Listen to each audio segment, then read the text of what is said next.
sinara ko muna hitmunti ay sari-sari dito sa aming terrace. So ayan, binaba ko muna yung luna at nakasampay talaga dyan yung jogging pants ng pamangkin ko. Sinara ko muna dahil sobrang basa sa sobrang lakas ng hangin at ulan, pumapasok dito sa loob yung tubig. Hindi pa naman kasi tapos itong terrace kaya ganyan. Pansamantala, sarado ang aking benta-benta. So, ayan, magulo ang loob ng aming bahay dahil pinasok ko lahat ng benta-benta ko. Yun, tinakloban ko ng balot kasi para hindi lumambot yung aking mga malalaking chichirya. So, andyan ang aking shelves. Tsaka yung aking bigas, tinakpan ko muna dito yung isang sakong bigas. Meron pa rin doon. Yan ang update sa aking benta-benta. Kahit munti ay sari-sari.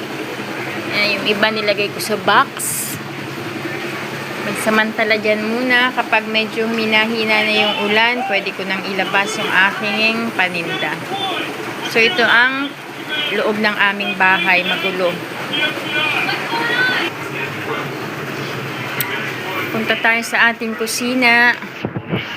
Mag-prepare na tayo ng lulutuin natin pananghalian. Yung lahat ng mga hinugasan kong mga pinaglutuan, dyan muna nakalagay sa ating lababo. Saka na natin i-arrange sa kabilang side.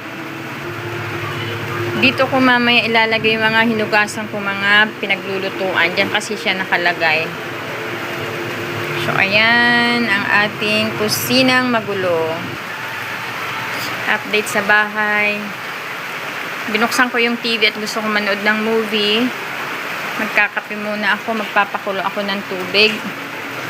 Yung aking kettle na gamit dun sa aking kwarto, binaba ko na. Dito na lang para lahat nakakagamit. Tsaka yung aking grilled. Yan, pang grill ng bread. At tsaka yung aking blender. So, dito na lang sila para lahat magamit ito. Kay tatay ito, ginagamit din namin. Yung rice cooker ko, hindi ko muna ginagamit. Yan na lang muna. Yung part doon ng bahay namin, ng pader na yun, ayun, wala pang pintura. Saka na pag may budget tayo. At saka ito pala yung aking mga benta-bentang mga school supply. Nandito sa loob muna. Ayan, pinagpatong-patong ko muna sila dito sa couch kasi wala akong mapaglalagyan. Kasama pa rin dito yung mga toys ng ating talilay. So, ayan, naglalaro siya kanina dyan. Update ko na lang kayo sa susunod, mga kamami. Dito yung aking benta-benta, yung itlog nandyan. Yan si itlog. Ito yung mga malalaking curls. Binalot ko para hindi lalambot yung aking mga benta-bentang damit. At si Maniki nandito sa couch. So sila muna ang uupo dahil occupied ang ating sala.